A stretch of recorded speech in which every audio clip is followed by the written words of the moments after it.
Divine Grace Igniter. Basilica of our lady of good health ಅಥವಾ ಬೆಳಂಗಣಿಯ ಆರೋಗ್ಯ ಮಾತೆ ದೇವಾಲಯವು ಭಾರತದ ಅತ್ಯಂತ ಪ್ರಸಿದ್ಧ ತೀರ್ಥಕ್ಷೇತ್ರಗಳಲ್ಲಿ ಒಂದಾಗಿದೆ. ಇದನ್ನು ಪೂರ್ವದ ಲೂತ್ಸ್ ಎಂದು ಕರೆಯಲಾಗುತ್ತದೆ. ಈ ಪವಿತ್ರ ಕ್ಷೇತ್ರವು ತಮಿಳುನಾಡಿನ ನಾಗಪಟ್ಟಣಂ ಜಿಲ್ಲೆಯ ಅಂದರೆ ಬಂಗಾಳಕೊಲ್ಲಿಯ ಕರಾವಳಿಯ ವೇಳಂಗಣಿ ಎಂಬ ಪಟ್ಟಣದಲ್ಲಿದೆ. ಈ ದೇವಾಲಯವು ವರ್ಷಗಳ ಕಾಲ ವಿಸ್ತರಿಸಲ್ಪಟ್ಟು 1962ರಲ್ಲಿ 23ನೇಯ ಪೋಪ್ ಜಾನ್ ರವರಿಂದ ಇದಕ್ಕೆ ಮೈನರ್ ಬಸಿಲಿಕಾ ಎಂಬ ಹೆಸರನ್ನು ಮತ್ತು ಹೆಗ್ಗಳಿಕೆಗೆ ಪಾತ್ರವಾಗಿದೆ. ಪ್ರತಿ ವರ್ಷ ಆಗಸ್ಟ್ 29ರಿಂದ ಸೆಪ್ಟೆಂಬರ್ 7ರವರೆಗೆ ವೇಳಾಂಗಣಿಯಲ್ಲಿ ನವೇನ ನಡೆಯುತ್ತದೆ. ಸೆಪ್ಟೆಂಬರ್ 8ರಂದು ಅದ್ದೂರಿಯಾಗಿ ದೇವ ಮಾತೆಯ ಜನ್ಮ ದಿನವನ್ನು ಬಹಳ ಭಕ್ತಿ ಭಾವದಿಂದ ಆಚರಿಸಲಾಗುತ್ತದೆ. ಲಕ್ಷಾಂತರ ಜನರು ಭಾರತದ ಎಲ್ಲೆಡೆಯಿಂದ ಬಂದು ಮಹೋತ್ಸವದಲ್ಲಿ ಭಾಗಿಯಾಗುತ್ತಾರೆ. ವಿದೇಶಗಳಿಂದಲೂ ಭಕ್ತ ಸಾಗರವು ಹರಿದು ಬರುತ್ತದೆ. ಮಾತೆ ಮರಿಯಮ್ಮನವರು ಇಲ್ಲಿ ಭಾರತೀಯರ ಸೀರೆ ಧರಿಸಿರುವ ರೂಪದಲ್ಲಿ ಕಾಣಿಸಿಕೊಂಡಿದ್ದಾರೆ. ಅಷ್ಟೇ ಅಲ್ಲದೆ ಜಾತಿ ಭೇದವಿಲ್ಲದೆ ಎಲ್ಲ ಧರ್ಮದ ಜನರು ಇಲ್ಲಿಗೆ ಭೇಟಿ ನೀಡುತ್ತಾರೆ.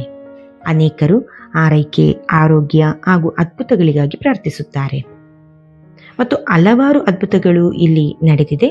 ಅತಿ ಮುಖ್ಯವಾದ 3 ಅದ್ಭುತಗಳನ್ನು ಕುರಿತ ಚಲನಚಿತ್ರ ಇದಾಗಿದ್ದು ನೋಡುಗರ ಮೈ ಜುಮ್ಮೆನಿಸುತ್ತದೆ. ಇಂತಹ ಒಂದು ಸುಂದರ ಚಲನಚಿತ್ರವನ್ನು ಕನ್ನಡದಲ್ಲಿ ನಿಮ್ಮ ಮುಂದೆ ಪ್ರಸ್ತುತಪಡಿಸುವುದು ನಮ್ಮ ಮಹದಾಸೆಯಾಗಿದ್ದು ಇದಕ್ಕೆ ನಿಮ್ಮ ಪ್ರೋತ್ಸಾಹದ ಅಗತ್ಯವಿರುತ್ತದೆ. ಮಾತೆ ಮರಿಯಮ್ಮನವರ ಚಲನಚಿತ್ರವನ್ನು ನೋಡುತ್ತಿರುವ ಪ್ರತಿಯೊಬ್ಬರು ವೇಳಾಂಗಣಿ ಮಾತೆಯ ಮಹಿಮೆಯನ್ನು ಸರ್ವರಿಗೂ ಸಾರುವಲ್ಲಿ ತಮ್ಮ ಅಮೂಲ್ಯವಾದ ಕೊಡುಗೆಯನ್ನು ನೀಡಬೇಕಾದ ಕಾರಣದಿಂದಾಗಿ ವಿಡಿಯೋವನ್ನು ಶೇರ್ ಮಾಡುವುದರ ಮೂಲಕ ವೇಳಾಂಗಣಿ ಮಾತೆಯ ಮಹಿಮೆಯನ್ನು ಎಲ್ಲರಿಗೂ ತಲುಪುವವರೆಗೆ ವಿಸ್ತರಿಸಬೇಕಾಗಿ ಕೇಳಿಕೊಳ್ಳುತ್ತೇನೆ. ಯಾರೆಲ್ಲ ಡಿವೈನ್ ಗ್ರೇಸ್ ಇಗ್ನೇಟರ್ ಚಾನೆಲ್ ಅನ್ನು ಹೊಸದಾಗಿ ನೋಡುತ್ತಿರುವಿರೋ ಚಾನೆಲ್ ಅನ್ನು ಸಬ್ಸ್ಕ್ರೈಬ್ ಮಾಡಿ, ವಿಡಿಯೋವನ್ನು ಶೇರ್ ಮಾಡಿ ಮತ್ತು ನಿಮ್ಮ ಅಭಿಪ್ರಾಯವನ್ನು ತಪ್ಪದೆ ಕಮೆಂಟ್ ಮೂಲಕ ತಿಳಿಸಿರಿ. ಹಾಗಾದರೆ ಬನ್ನಿ, ವೇಳಾಂಗಣಿ ಎಂಬ ಪುಟ್ಟ ಹಳ್ಳಿ ಇಷ್ಟು ದೊಡ್ಡ ತೀರ್ಥಕ್ಷೇತ್ರವಾಗಿ ಬೆಳೆಯಲು ಕಾರಣವಾದ ಅತಿ ಮುಖ್ಯವಾದ 3 ಅದ್ಭುತಗಳ ಬಗ್ಗೆ ನೋಡೋಣಂತೆ. ಆರಂಭ ಪರದೆಯಲ್ಲಿ ನಾವು ಆಸ್ಪತ್ರೆಯ ಚಿತ್ರಣವನ್ನು ಕಾಣಬಹುದು. ಅಲ್ಲಿ ಒಬ್ಬಳು ಮೇರಿ ಎನ್ನುವ ನರ್ಸ್ ಹಾಲನ್ನು ತೆಗೆದುಕೊಂಡು ಒಳಗೆ ಹೋಗುತ್ತಿರುತ್ತಾಳೆ. ಆಗ ಅಲ್ಲಿಗೆ ವೈದ್ಯರ ಆಗಮನವಾಗುತ್ತದೆ. ಆಗ ಅಲ್ಲಿ ಒಬ್ಬ ಪುಟ್ಟ ಬಾಲಕಿ ಅಳುವುದನ್ನು ಕಂಡ ವೈದ್ಯರು ನರ್ಸನ್ನು ಕರೆದು ಕೇಳುತ್ತಾರೆ, ಮಗು ಇನ್ನೂ ಹಾಲು ಕುಡಿದಿಲ್ಲವೇ, ಏಕೆ ಅಳುತ್ತಿದೆ ಎಂದು ಪ್ರಶ್ನಿಸುತ್ತಾರೆ. ಆಗ ಅಲ್ಲಿ ಮೇರಿ ನರ್ಸ್ ಮಗುವಿಗೆ ಹಾಲು ಕುಡಿಸುವ ಪ್ರಯತ್ನವನ್ನು ಮಾಡುತ್ತಿರುವ ಸಂದರ್ಭದಲ್ಲಿ ಅಲ್ಲಿಗೆ ವೈದ್ಯರು ರೋಗಿಗಳನ್ನು ಪರೀಕ್ಷಿಸಲು ಬರುತ್ತಾರೆ. ಆದರೆ ಮಗು ಹಾಲನ್ನು ಕುಡಿಯದೆ ತನಗೆ ಒಂದು ಕಥೆಯನ್ನು ಹೇಳು ಎಂಬುದಾಗಿ ಮೇರಿ ನರ್ಸ್ನ ಬಳಿ ಕೇಳುತ್ತಿರುತ್ತಾಳೆ. ಆದರೆ ನರ್ಸ್ ಮೊದಲು ಹಾಲನ್ನು ಕುಡಿ, ನಂತರ ನಾನು ನಿನಗೆ ಕಥೆಯನ್ನು ಹೇಳುತ್ತೇನೆ ಎಂಬುದಾಗಿ ಹೇಳುತ್ತಿರುತ್ತಾನೆ. ಈ ರೀತಿಯ ಸಂಭಾಷಣೆ ನಡೆಯುತ್ತಿದ್ದ ಸಂದರ್ಭದಲ್ಲಿ ಡಾಕ್ಟರ್ ಅಲ್ಲಿಗೆ ಬಂದು, ಮಗು ನೀನಿನ್ನು ಹಾಲು ಕುಡಿಯಲಿಲ್ಲವೇ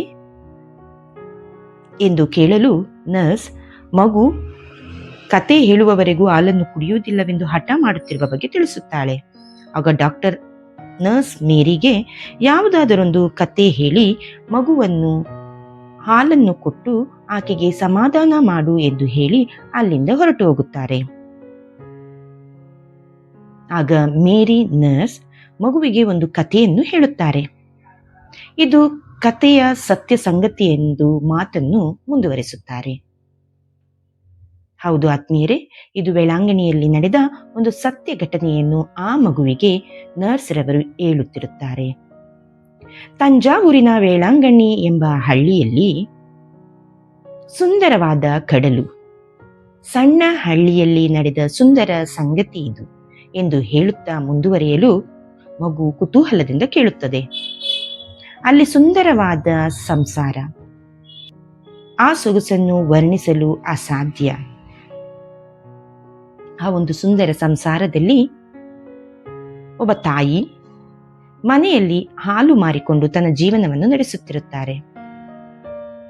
ಬೆಳಿಗ್ಗೆ ತಾಯಿ ಬೇಗ ಎದ್ದು ಹಸು ಕರುವಿಗೆ ಆರತಿ ಬೆಳಗಿ ಹಾಲನ್ನು ಕರೆದು ಮಗನಿಗೆ ಹಾಲನ್ನು ಕರೆಯುವ ಪಾತ್ರೆ ತರಲು ಹೇಳುತ್ತಾರೆ. ಆಗ ತಾನೇ ಎದ್ದಿದ್ದ ಬಾಲಕ ಪಾತ್ರೆಯನ್ನು ತರಲು ಒಳಗಡೆ ಹೋಗುತ್ತಾನೆ. ಆ ಹೊತ್ತಿಗೆ ಅಲ್ಲಿ ಅಜ್ಜಿ ಬಂದು, ಇನ್ನೂ ಹಾಲನ್ನು ಕರೆಯಲಿಲ್ಲವೇ ಎನ್ನಲು ಕೆಲಸ ಮುಗಿಯುವುದು ತಡವಾಯಿತು ಎಂದು ಹೇಳುತ್ತಾರೆ. ಮಗನಿಗೆ ಇನ್ನೂ ಸ್ನಾನ ಮಾಡಲಿಲ್ಲವೇ ಎಂದು ಕೇಳಲು, ನಾನು ನದಿಗೆ ಹೋಗಿ ಸ್ನಾನ ಮಾಡಿ ಬರುತ್ತೇನೆ ಅಮ್ಮ ಎಂದು ತನ್ನ ತಾಯಿಯ ಅನುಮತಿಯ ಮೇರೆಗೆ ಆ ಬಾಲಕ ಹೊಳೆಯ ಕಡೆಗೆ ಹೆಜ್ಜೆ ಹಾಕುತ್ತಾನೆ. ಆಗ ತಾಯಿಯು, ಆದಷ್ಟು ಬೇಗ ಬಾ ಮಗನೇ, ನೀನು ಕೆಲವು ಕಡೆ ಹಾಲನ್ನು ಕೊಟ್ಟು ಬರಬೇಕು ಎಂಬುದಾಗಿ ತಿಳಿಸುತ್ತಾರೆ. ಮಗ ಸಂತೋಷದಿಂದ ನದಿಯ ಕಡೆಗೆ ಹೆಜ್ಜೆ ಹಾಕುತ್ತಾನೆ ಮತ್ತು ಅಲ್ಲಿ ತನ್ನ ಜೊತೆಯ ಮಕ್ಕಳೊಂದಿಗೆ ಆಟವಾಡಿ ಸ್ನಾನ ಮಾಡುತ್ತಾನೆ. ನಂತರ ಮನೆಗೆ ಬಂದ ಆ ಬಾಲಕನಿಗೆ ತಾಯಿ ಹಾಲನ್ನು ಕೊಟ್ಟು ಕಳುಹಿಸಿಕೊಡುತ್ತಾರೆ. ಕೆಲವು ಮನೆಗಳಿಗೆ ಆ ಬಾಲಕ ಹಾಲನ್ನು ಕೊಡುವುದು ಪ್ರತಿನಿತ್ಯದ ಕೆಲಸವಾಗಿರುತ್ತದೆ. ಇತ್ತ ಹೊಳೆಗೆ ಹೋಗಿ ಸ್ನಾನ ಮಾಡಿ ಹೊರಟ ಬಾಲಕ ಹಾಲನ್ನು ನೀಡಬೇಕಾದ ಸ್ಥಳವನ್ನು ತಲುಪುವುದು ಸ್ವಲ್ಪ ತಡವಾಗುತ್ತದೆ. ಏಕೆಂದರೆ ಆತ ಈಗಾಗಲೇ ಯಾವುದೇ ರೀತಿಯ ತಿಂಡಿಯನ್ನು ಮಾಡದೆ ಹಾಲನ್ನು ಕೊಡಬೇಕಾದ ಸ್ಥಳಕ್ಕೆ ತನ್ನ ತಲೆಯ ಮೇಲೆ ಹೊತ್ತುಕೊಂಡು ಹೋಗುತ್ತಿರುವ ದಾರಿ ಮಧ್ಯದಲ್ಲಿ ಆತನಿಗೆ ಬಹಳ ಆಯಾಸವಾಗುತ್ತದೆ.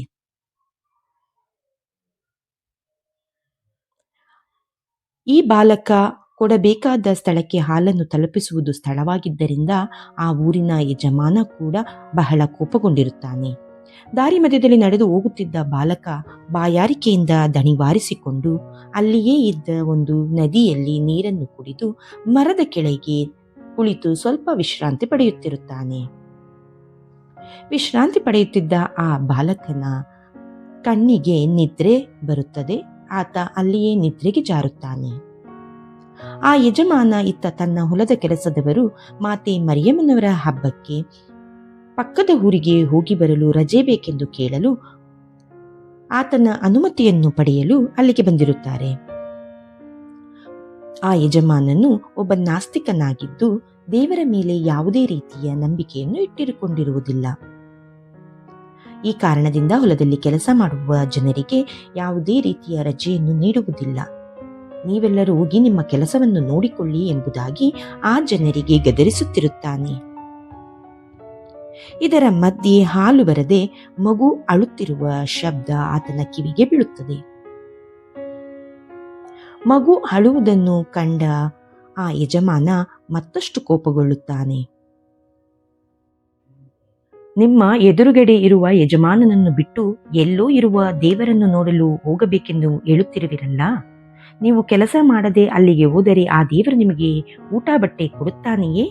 ಇಲ್ಲ, ಅದನ್ನು ನಾನೇ ಕೊಡಬೇಕು. ಆದ್ದರಿಂದ ರಜೆ ಕೊಡುವುದಿಲ್ಲ ಎನ್ನುವ ಸಂದರ್ಭದಲ್ಲಿ ಮಗುವಿನ ಕೂಗಾಟ ಮತ್ತಷ್ಟು ಜೋರಾಗುತ್ತದೆ. ಆ ಯಜಮಾನನ ಕೋಪ ನೆತ್ತಿಗೇರುತ್ತದೆ. ಮಗುವು ಅಳುತ್ತಾ ತನ್ನ ಹಸಿವನ್ನು ಹೇಳಿಕೊಳ್ಳುತ್ತಿದೆ.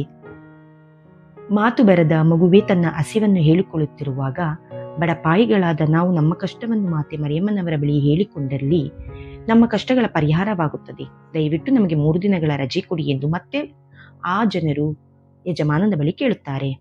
ಹೀಗೆ ಹಲವಾರು ವಾದ ವಿವಾದಗಳು ನಡೆದರೂ ಆ ಯಜಮಾನ ಮಾತ್ರ ದೇವರ ಹೆಸರಿನಲ್ಲಿ ಇನ್ನು ಮುಂದೆ ಇಲ್ಲಿ ಬರಬೇಡಿ ಎಂದು ಹೇಳಿ ಕಳಿಸುತ್ತಾನೆ.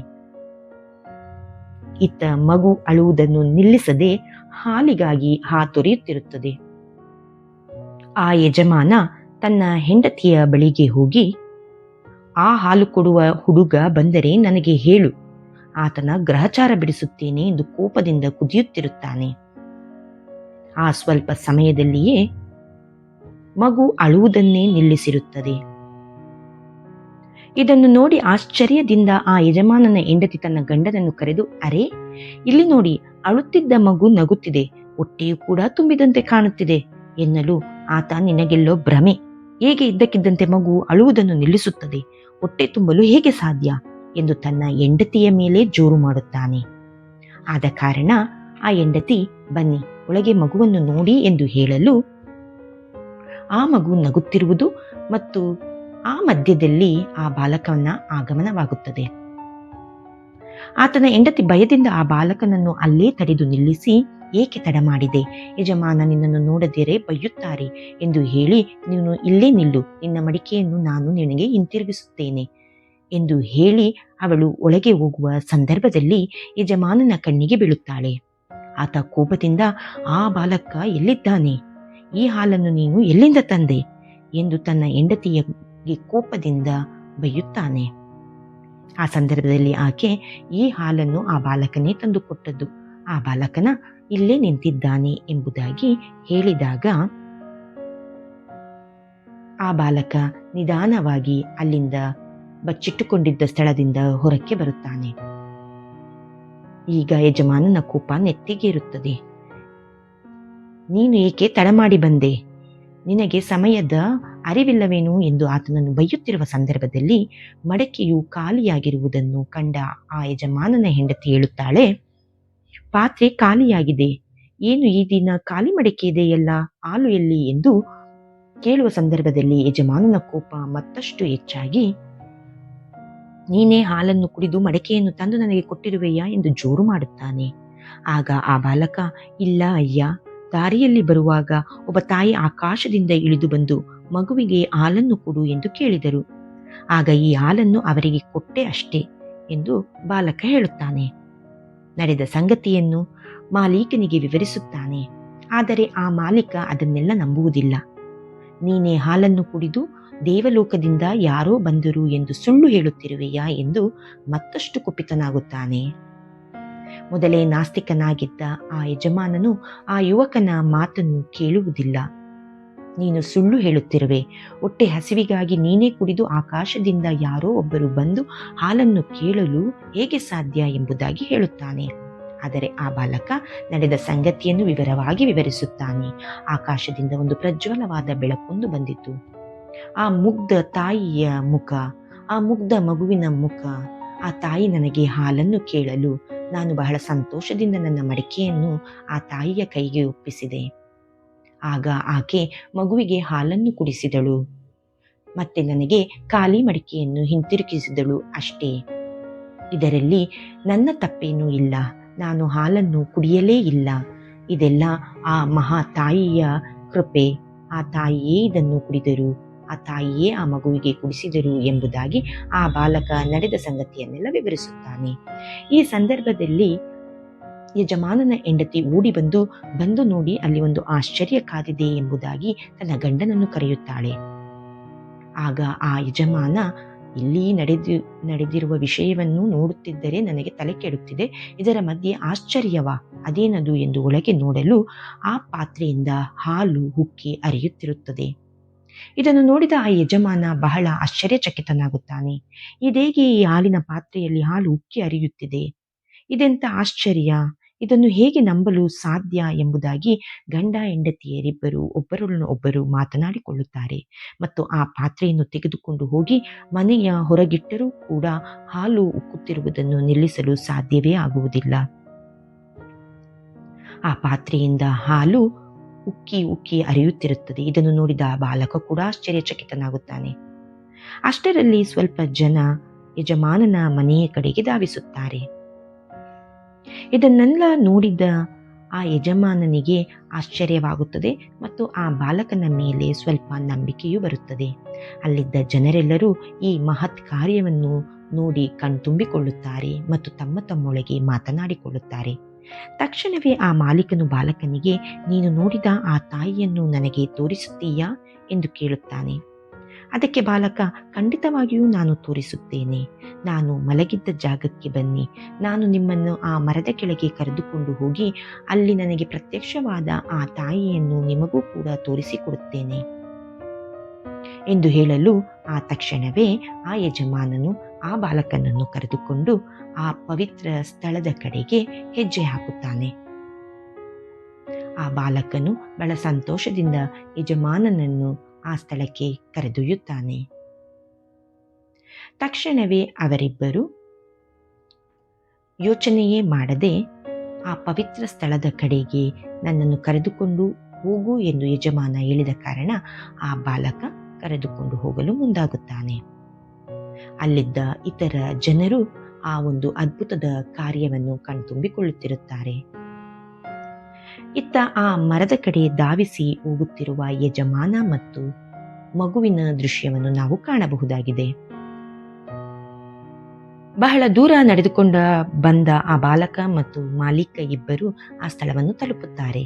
ಆಗ ಅಲ್ಲಿ ನಿಂತು ಆ ಬಾಲಕ, ನೋಡಿ, ಇದೇ ಆ ಸ್ಥಳ, ನಾನು ಇಲ್ಲೇ ನಿಂತು ಆ ತಾಯಿಗೆ ಹಾಲನ್ನು ಕೊಟ್ಟೆ ಎಂದು ಹೇಳಿ ಆ ಬಾಲಕ ಜೋರಾಗಿ ಆ ತಾಯಿಯನ್ನು ಕೂಗಿ ಕರೆಯುತ್ತಾನೆ.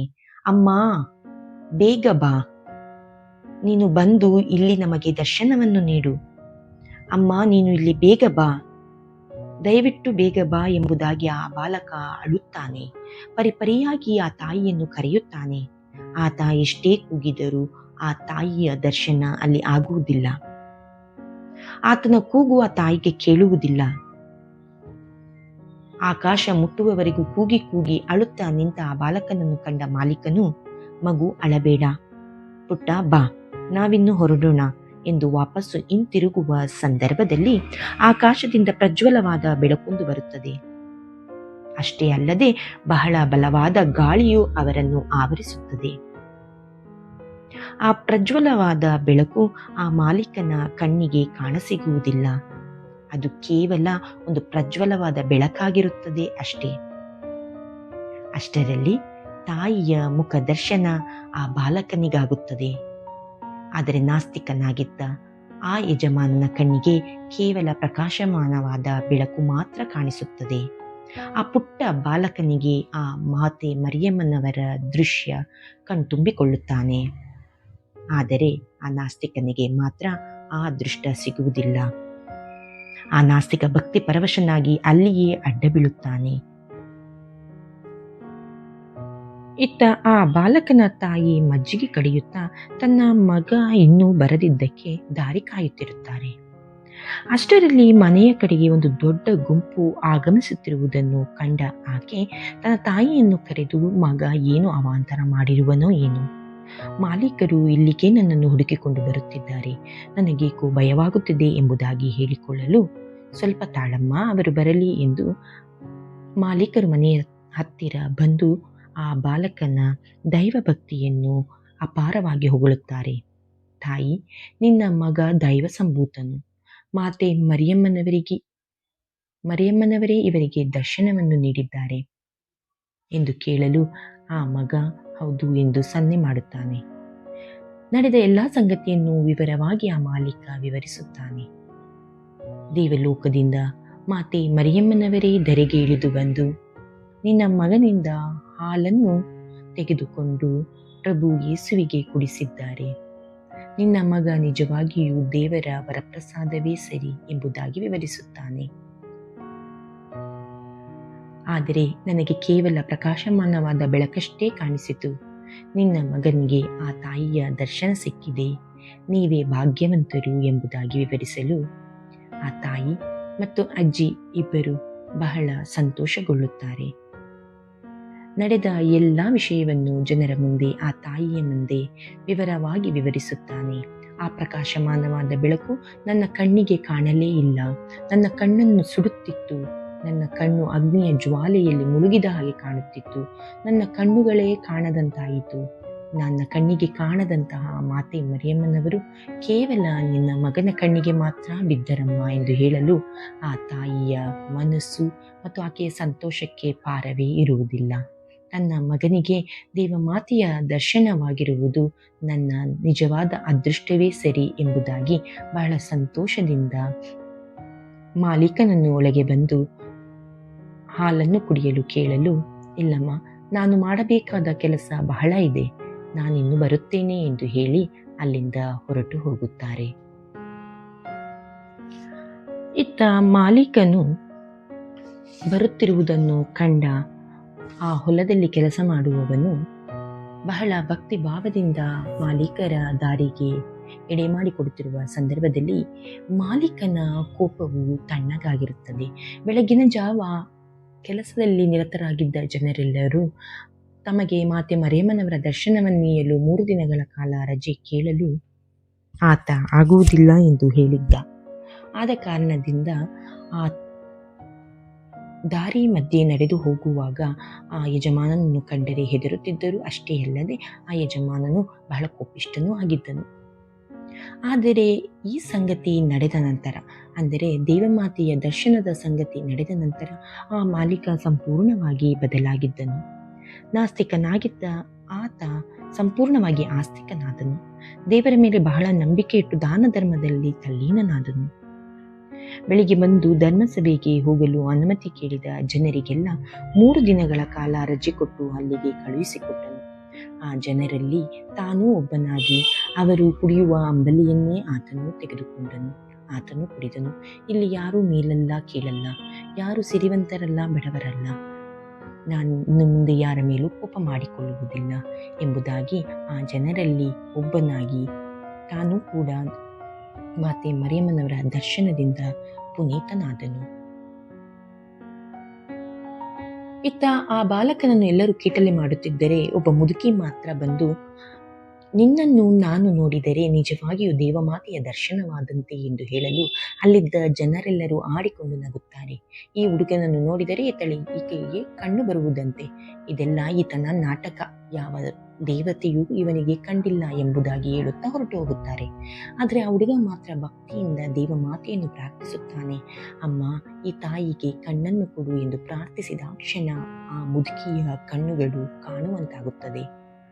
ನಂತರ ಆಕೆ ಜೋರಾಗಿ ಕೂಗಿ, ನನಗೆ ಕಣ್ಣು ಕಾಣುತ್ತಿದೆ, ನನಗೆ ಕಣ್ಣು ಕಾಣುತ್ತಿದೆ ಎಂದು ಹೇಳಿದ ಕ್ಷಣ ಅಲ್ಲಿದ್ದ ಜನರೆಲ್ಲರೂ ಓಡಿ ಬಂದು ನಡೆದ ಸತ್ಯ ಸಂಗತಿಗೆ ಸಾಕ್ಷಿಗಳಾಗುತ್ತಾರೆ. ನಂತರ ಆ ಬಾಲಕನು ನಿಜವಾಗಿಯೂ ದೈವ ದರ್ಶನವಾಗಿದೆ, ದೇವಮಾತೆಯ ದರ್ಶನವಾಗಿದೆ, ನಾವು ಈ ಬಾಲಕನನ್ನು ನಂಬಬಹುದು ಎಂಬುದಾಗಿ ತಾವು ಮಾಡಿದ ತಪ್ಪಿಗಾಗಿ ಕ್ಷಮೆಯನ್ನು ಬೇಡುತ್ತಾರೆ ಮತ್ತು ಆತನನ್ನು ಹೆಗಲ ಮೇಲೆ ಹೊತ್ತು ಮೆರವಣಿಗೆ ಮಾಡುತ್ತಾರೆ. ಹೀಗೆ ಆ ಯಜಮಾನನು ಕೂಡ ಸಂಪೂರ್ಣವಾಗಿ ಬದಲಾಗಿರುತ್ತಾನೆ.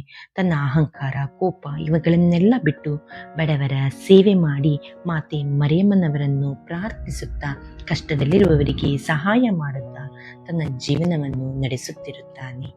ಮೊದಲಿದ್ದ ಕೋಪವೆಲ್ಲ ದಮನವಾಗಿರುತ್ತದೆ. ಜನರನ್ನೆಲ್ಲರನ್ನೂ ತಮ್ಮ ಸ್ವಂತ ಜನರೆಂದು ಕಾಣುತ್ತಿರುತ್ತಾನೆ.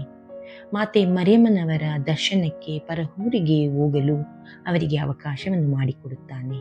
ಹೀಗೆ ಆ ನಾಸ್ತಿಕನು ಕೂಡ ಆಸ್ತಿಕನಾಗಿ ಸಂಪೂರ್ಣವಾಗಿ ಬದಲಾಗಿ ದೇವರ ಸೇವೆಯಲ್ಲಿ ದೇವರನ್ನು ಪ್ರಾರ್ಥಿಸುತ್ತಾ ಬಡವರನ್ನು ಕೂಡ ಬಹಳ ಆರೈಕೆಯಿಂದ ನೋಡಿಕೊಳ್ಳುತ್ತಿರುತ್ತಾನೆ. ಹೀಗೆ ಅಲ್ಲಿಂದ ಕಥೆಯನ್ನು ಮುಕ್ತಾಯಗೊಳಿಸಿದ ನರ್ಸ್ ಮೇರಿ ಆ ಮಗುವಿಗೆ ಕಥೆಯನ್ನು ಹೇಳಿದ್ದಾಗಿದೆ, ಈಗ ಹಾಲನ್ನು ಕುಡಿ ಎಂದು ಹೇಳುತ್ತಾ ಆ ಪುಟ್ಟ ಬಾಲಕಿಯ ಕಣ್ಣುಗಳಲ್ಲಿ ಕಣ್ಣನ್ನಿಟ್ಟು ಆ ಮಾತೆ ಮರಿಯಮ್ಮನವರ ದರ್ಶನದ ಬಗ್ಗೆ ಹೇಳುತ್ತಾ ಹಾಲನ್ನು ಕೊಡುತ್ತಾಳೆ. ಅದೇ ಸಮಯಕ್ಕೆ ನರ್ಸ್ಗೆ ಯಾವುದೇ ತುರ್ತು ಕಾರಣ ಬಂದ ಕಾರಣದಿಂದ ಆಕೆ ಅಲ್ಲಿಂದ ಹೊರಟು ಹೋಗುತ್ತಾಳೆ. ಡಾಕ್ಟರ್ ಮತ್ತು ನರ್ಸ್ ಹೊರಗೆ ಹೋದ ಸಂದರ್ಭದಲ್ಲಿ ಇತರ ಡಾಕ್ಟರ್ಗಳು ಕಾಡು ಹರಟೆ ಹೊಡೆಯುತ್ತಾ ಸಮಯವನ್ನು ವ್ಯರ್ಥ ಮಾಡುತ್ತಿರುತ್ತಾರೆ.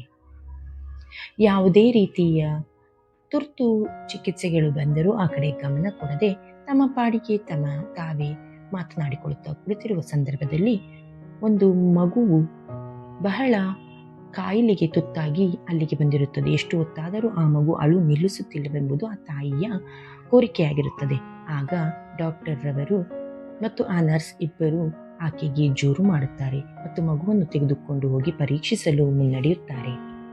ಆದರೆ ಅವರಿಬ್ಬರು ಅಷ್ಟಾಗಿ ಗಮನವನ್ನು ಹರಿಸುವುದಿಲ್ಲ.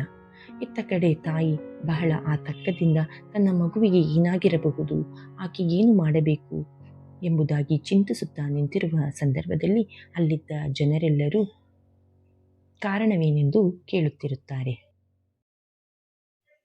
ಅಷ್ಟರಲ್ಲಿ ಅಲ್ಲಿಗೆ ನರ್ಸ್ ಮೇರಿ ಮತ್ತು ದೊಡ್ಡ ಡಾಕ್ಟರ್ರ ಆಗಮನವಾಗುತ್ತದೆ. ತಕ್ಷಣವೇ ಆಕೆ ಜೋರಾಗಿ ಕೂಗುತ್ತಾ, ನನ್ನ ಮಗುವನ್ನು ಉಳಿಸಿಕೊಡಿ, ನನ್ನ ಮಗುವನ್ನು ಕಾಪಾಡಿ ಎಂದು ಕಾಲಿಡಿದು ಬೇಡಿಕೊಳ್ಳುತ್ತಾಳೆ. ಇದನ್ನು ಕೇಳಿದ ಆ ವೈದ್ಯರು ಮಗುವನ್ನು ನೋಡಲು ಮತ್ತು ಪರೀಕ್ಷಿಸಲು ಒಳಗೆ ಹೋಗುತ್ತಾರೆ.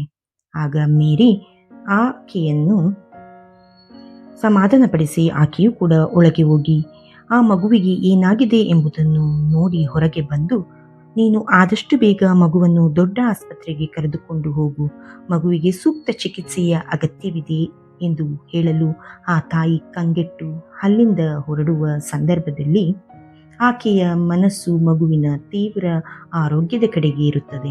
ಆ ಸಂದರ್ಭದಲ್ಲಿ ನರ್ಸ್ ಮೇರಿ ಬಂದು, ಮಗುವನ್ನು ನೀನು ಆಸ್ಪತ್ರೆಗೆ ಕರೆದುಕೊಂಡು ಹೋಗುವ ಮೊದಲು ವೇಳಾಂಗಣಿಗೆ ಕರೆದುಕೊಂಡು ಹೋಗಿ ಅಲ್ಲಿ ಆ ತಾಯಿ ಮಾತೆ ಮರಿಯಮ್ಮನವರನ್ನು ನಿಮ್ಮ ಮಗುವಿನ ಕಾಯಿಲೆಗೆ ಸೂಕ್ತ ಪರಿಹಾರ ನೀಡುತ್ತಾರೆ ಎಂದು ಹೇಳಿದಾಗ, ಕಿಟಕಿಯಿಂದ ವೈದ್ಯನೊಬ್ಬ ವೇಳಾಂಗಣಿಯ ಮಹಿಮೆಯ ಬಗ್ಗೆ ತಿಳಿದುಕೊಳ್ಳಲು ಬಹಳ ಕುತೂಹಲದಿಂದಿರುತ್ತಾನೆ. ಇಲ್ಲಿ ಮೇರಿ ನರ್ಸ್ನ ಮಾತನ್ನು ಕೇಳಿ ಆಕೆ ವೇಳಾಂಗಣಿ ಮಾತೆಯ ಕಡೆಗೆ ಹೋಗಲು ಮುನ್ನಡೆಯುತ್ತಾಳೆ. ಇತ್ತ ಕಿಟಕಿಯಿಂದ ವೈದ್ಯನೊಬ್ಬ ಕೇಳಿಸಿಕೊಂಡ ವೇಳಾಂಗಣಿ ಮಾತೆಯ ಮಹಿಮೆಯು ಇದು ಹೇಗೆ ಸಾಧ್ಯ? ಮಗುವಿಗೆ ಕಾಯಿಲೆ ಇದೆ, ಆ ಮಗುವಿಗೆ ಸೂಕ್ತ ಚಿಕಿತ್ಸೆಯ ಅಗತ್ಯವಿದೆ. ಆದರೆ ಈ ಮೇರಿ ನರ್ಸ್ ವೇಳಾಂಗಣಿಗೆ ಹೋಗಲು ತಿಳಿಸುತ್ತಿದ್ದಾಳಲ್ಲ, ಇದು ಹೇಗೆ ಸಾಧ್ಯ ಎನ್ನಲು ಆ ಡಾಕ್ಟರ್ ಆಗ ವೇಳಾಂಗಣಿ ಗ್ರಾಮದಲ್ಲಿ ನಡೆದ ಒಂದು ಸತ್ಯ ಘಟನೆಯನ್ನು ಹೇಳಲು ಮುಂದಾಗುತ್ತಾರೆ. ಅದನ್ನು ಕೇಳಲು ಮತ್ತೊಬ್ಬ ವೈದ್ಯ ಕೂಡ ಬಹಳ ಕುತೂಹಲದಿಂದಿರುತ್ತಾನೆ. ಆಗ ಡಾಕ್ಟರ್ ಹೇಳುತ್ತಾರೆ, ನೀನು ಆ ಕಥೆಯನ್ನು ಕೇಳಲು ಸಿದ್ಧನಿದ್ದರೆ, ನಿನಗೆ ಸಮಯವಿದ್ದರೆ ಕುಳಿತುಕೋ, ನಿನಗೆ ಅಲ್ಲಿ ನಡೆದ ಒಂದು ಅದ್ಭುತ ಘಟನೆಗಳ ಬಗ್ಗೆ ವಿವರಿಸುತ್ತೇನೆ ಎಂದು ಹೇಳುತ್ತಾರೆ. ಆಗ ಆ ಡಾಕ್ಟರ್ ಕೂಡ ಬಹಳ ಕುತೂಹಲದಿಂದ ಕುಳಿತುಕೊಂಡು ಅಲ್ಲಿ ನಡೆದ ಸತ್ಯ ಸಂಗತಿಯನ್ನು ಕೇಳಲು ಮುಂದಾಗುತ್ತಾರೆ. ವೇಳಾಂಗಣಿ ಎಂಬ ಗ್ರಾಮದಲ್ಲಿ ಒಬ್ಬ ಕುಂಟ ಹುಡುಗನನ್ನು ಕಾಣಬಹುದು. ಆತ ಪಕ್ಷಿಗಳಿಗೆ ಊಟವನ್ನು ಹಾಕಿಕೊಳ್ಳುತ್ತಾ, ಕೋಳಿಯನ್ನು ಸಾಕುತ್ತಾ, ತಾಯಿ ಮೊಸರನ್ನು ಮಾರಿ ಮಜ್ಜಿಗೆ ಮಾಡಿ ಮಾರುತ್ತಿರುವಂತಹ ದೃಶ್ಯವನ್ನು ನಾವು ಕಾಣಬಹುದಾಗಿದೆ. ಆ ಬಾಲಕನ ಕಾಲು ಕುಂಟಾಗಿದ್ದು ಆತನಿಗೆ ನಡೆಯಲು ಸಾಧ್ಯವಾಗುತ್ತಿರುವುದಿಲ್ಲ. ತಾಯಿ ಮೊಸರನ್ನು ಕಡಿಯುತ್ತಿರುವ ದೃಶ್ಯ ಮತ್ತು ಕೋಳಿಗಳಿಗೆ ಊಟ ಹಾಕುತ್ತಿರುವ ದೃಶ್ಯವನ್ನು ಕಾಣಬಹುದು. ಮೊಸರನ್ನು ಮಾರಿ ಜೀವನ ನಡೆಸುತ್ತಿದ್ದ ಆ ಸಂಸಾರದಲ್ಲಿ ಕಾಲಿಲ್ಲದ ಆ ಬಾಲಕ ತೆವಳಿಕೊಂಡೇ ವ್ಯಾಪಾರಕ್ಕೆ ಹೋಗಿ ಬರುತ್ತಿರುತ್ತಾನೆ. ತಾಯಿ ಮಗನಿಗೆ ಸ್ನಾನ ಮಾಡಲು ಹೇಳಿದಾಗ ಆ ಬಾಲಕ ಸ್ನಾನ ಮಾಡಲು ಒಪ್ಪುವುದಿಲ್ಲ. ತಾಯಿ ಮಗನ ವಾಗ್ವಾದವನ್ನು ನಾವು ಇಲ್ಲಿ ಕಾಣಬಹುದಾಗಿದೆ. ನಂತರ ತಾಯಿಯ ಒತ್ತಾಯದ ಮೇರೆಗೆ ಆ ಬಾಲಕ ತೆವಳಿಕೊಂಡೇ ಸ್ನಾನ ಮಾಡಲು ಒಳಗೆ ಹೋಗುತ್ತಾನೆ. ಮಗನ ಈ ಪರಿಸ್ಥಿತಿಯನ್ನು ಕಂಡು ತಾಯಿಯು ಕಣ್ಣೀರಿಡುತ್ತಿರುತ್ತಾರೆ. ಆದರೆ ಬಂದ ಜನರೆಲ್ಲರೂ ಆ ಮಗನ ಬಗ್ಗೆ ಬೇಡದ್ದನ್ನೇ ಮಾತನಾಡುತ್ತಿರುತ್ತಾರೆ ಮತ್ತು ಅವನಿಗೆ ಕುಂಟ ಎಂದೇ ಹೆಸರನ್ನು ಇಟ್ಟಿರುತ್ತಾರೆ. ಅತ್ತ ತಾಯಿಯ ಸ್ನೇಹಿತೆಯರೆಲ್ಲರೂ ಮನೆ ಕಡೆ ಬಂದು ಆಕೆಯ ಬಳಿ ಮಾತನಾಡುತ್ತಿರುವಾಗ ತಾಯಿಗೆ ಮಗನದ್ದೇ ಚಿಂತೆಯಾಗಿರುತ್ತದೆ. ಮಗನ ಈ ಪರಿಸ್ಥಿತಿಯನ್ನು ಕಂಡು ಕಣ್ಣೀರಿಡುತ್ತಿರುವುದನ್ನು ಕಂಡ ಆಕೆಯ ಸ್ನೇಹಿತೆಯರು ವೇಳಾಂಗಣಿ ಮಾತೆ ಮರಿಯಮ್ಮನವರ ಬಳಿಗೆ ಹೋಗಿ, ಅವರ ಬಳಿ ನಿನ್ನ ಕಷ್ಟಗಳನ್ನೆಲ್ಲ ಒಪ್ಪಿಸು, ನಿನ್ನ ಕಷ್ಟಗಳಿಗೆ ಪರಿಹಾರ ಸಿಕ್ಕಿಯೇ ಸಿಗುತ್ತದೆ. ಎಷ್ಟೋ ಜನರು ಅಲ್ಲಿಗೆ ಹೋಗಿ ಪರಿಹಾರವನ್ನು ಕಂಡು ಹಿಡಿದುಕೊಂಡಿದ್ದಾರೆ, ನೀನು ಒಮ್ಮೆ ಹೋಗಿ ಬಾ ಎಂದು ಸಲಹೆಯನ್ನು ನೀಡುತ್ತಾರೆ. ಆ ತಾಯಿಯೂ ಕೂಡ ಆ ತಾಯಿಯ ಆಶೀರ್ವಾದವಿದ್ದಾಗ ಖಂಡಿತ ಅಲ್ಲಿಗೆ ಹೋಗಿ ಬರುತ್ತೇನೆ ಎಂಬುದಾಗಿ ಹೇಳಿಯೇ ಅವರನ್ನು ಅಲ್ಲಿಂದ ಕಳುಹಿಸಿಕೊಡುತ್ತಾರೆ. ಇತ್ತ ತಾಯಿ ಮನೆಯ ಒಳಗಡೆ ಬಂದಾಗ ಆ ಬಾಲಕ ತನ್ನ ತಾಯಿಯ ಬಳಿ ಕ್ಷಮೆಯನ್ನು ಕೇಳುತ್ತಾನೆ. ಆಗ ತಾಯಿ ಆತನ ಮೇಲೆ ಕೋಪಗೊಂಡಿರುತ್ತಾರೆ, ಏಕೆಂದರೆ ತಾಯಿಯ ಮಾತನ್ನು ಆ ಮಗ ಕೇಳುತ್ತಿರುವುದಿಲ್ಲ ಎಂಬುದಕ್ಕಾಗಿ. ಆ ಬಾಲಕ ತೆವಳುತ್ತಾ ಬಂದು ತಾಯಿಯ ಬಳಿ ಅಂಗಲಾಚಿ ನನ್ನನ್ನು ಕ್ಷಮಿಸು ಎಂದು ಕೇಳಿದಾಗ ಆ ತಾಯಿ ಕೋಪಗೊಂಡು ದೂರ ಹೋಗುತ್ತಾರೆ. ಆದರೂ ಆ ಬಾಲಕ ಹತ್ತಿರ ಬಂದು ಮತ್ತಷ್ಟು ಪ್ರೀತಿಯಿಂದ ತಾಯಿಯನ್ನು ಕ್ಷಮೆ ಕೇಳುತ್ತಾನೆ. ಇದನ್ನೆಲ್ಲ ನೋಡಿದ ಆ ತಾಯಿ ಕಣ್ಣೀರಿನಿಂದ ಆ ಮಗನನ್ನು ಆಲಂಗಿಸಿಕೊಳ್ಳುತ್ತಾರೆ. ತನ್ನ ಒಬ್ಬನೇ ಮಗನ ಸ್ಥಿತಿಯನ್ನು ಕಂಡು ಕಣ್ಣೀರು ಸುರಿಸುತ್ತಾರೆ. ಜನರು ನನ್ನ ಮಗನನ್ನು ಕುಂಟ ಎಂದು ನೋಡಿ ಅಣಕಿಸುತ್ತಾರಲ್ಲ, ಅದು ನನ್ನ ಮನಸ್ಸಿಗೆ ಬಹಳ ಘಾಸಿಯಾಗುತ್ತದೆ ಎಂಬುದಾಗಿ ಕಣ್ಣೀರಿಡುತ್ತಾ ತನ್ನ ಮಗನನ್ನು ನೋಡಿ ತನ್ನ ಕಷ್ಟಗಳನ್ನು ಹೇಳಿಕೊಳ್ಳುತ್ತಿರುತ್ತಾಳೆ. ಮಗನ ಈ ಕಷ್ಟವು ತಾಯಿಯನ್ನು ಚಿತ್ರಹಿಂಸೆ ಮಾಡಿ ಕೊಲ್ಲುತ್ತಿರುತ್ತದೆ. ಆಕೆಯು ಕಣ್ಣೀರನ್ನು ಹಾಕಿ ಪ್ರಾರ್ಥಿಸುತ್ತಿರುತ್ತಾಳೆ. ಇಲ್ಲಿ ಕೇವಲ ಆ ತಾಯಿಯಷ್ಟೇ ಅಲ್ಲದೆ ಆ ಬಾಲಕ ಕೂಡ ಬಹಳ ಭಕ್ತಿ ಭಾವದಿಂದ ಮಾತೆ ಮರಿಯಮ್ಮನವರ ಬಳಿ ಪ್ರಾರ್ಥಿಸಿ ತನ್ನ ಕಷ್ಟಗಳನ್ನು ಹೇಳಿಕೊಳ್ಳುತ್ತಿರುತ್ತಾರೆ. ತನ್ನ ಮಗನ ಕಷ್ಟದ ಪರಿಹಾರವಾಗಬೇಕು, ತನ್ನ ಮಗನು ಸಾಮಾನ್ಯರಂತೆ ನಡೆಯಬೇಕು ಎಂಬುದು ಆ ತಾಯಿಯ ಬಯಕೆಯಾಗಿರುತ್ತದೆ. ಪ್ರತಿನಿತ್ಯ ಪ್ರಾರ್ಥನೆ ಮಾಡಿ ಬೇಡುವುದೊಂದೇ ಆ ತಾಯಿ ಮತ್ತು ಆ ಮಗನ ದಾರಿಯಾಗಿರುತ್ತದೆ. ಕಷ್ಟಗಳಿಗಂಜದೆ ಮಾತೆ ಮರಿಯಮ್ಮನವರಿಗೆ ತನ್ನನ್ನೇ ತಾವು ಸಮರ್ಪಿಸಿಕೊಂಡು ಪ್ರಾರ್ಥಿಸುತ್ತಿರುತ್ತಾರೆ. ಕಣ್ಣೀರು ಮತ್ತು ಪ್ರಾರ್ಥನೆಯಷ್ಟೇ ಅವರ ಪ್ರತಿದಿನದ ಹವ್ಯಾಸವಾಗಿರುತ್ತದೆ. ತನ್ನ ಮಗನನ್ನು ಹೊತ್ತುಕೊಂಡೇ ಆ ತಾಯಿ ಪ್ರಾರ್ಥನಾ ಮಂದಿರಗಳಿಗೆ ಭೇಟಿ ನೀಡಿ ಪ್ರಾರ್ಥಿಸುತ್ತಿರುತ್ತಾರೆ. ಹೌದು, ಕಣ್ಣೀರಿಟ್ಟು ಪ್ರಾರ್ಥಿಸುವ ಪ್ರತಿಯೊಬ್ಬರ ಪ್ರಾರ್ಥನೆಯನ್ನು ಮಾತೆ ಮರಿಯಮ್ಮನವರು ಕೇಳುತ್ತಾರೆ. ನಮ್ಮ ಕಷ್ಟಗಳಿಗೆ ಸ್ಪಂದಿಸುತ್ತಾರೆ. ಭಕ್ತಿ ಭಾವದಿಂದ ಕೇಳಿದಾಗ ಆ ತಾಯಿ ಯಾವ ಕಾರಣದಿಂದಲೂ ನಮ್ಮನ್ನು ದೂರ ತಳ್ಳುವುದಿಲ್ಲ.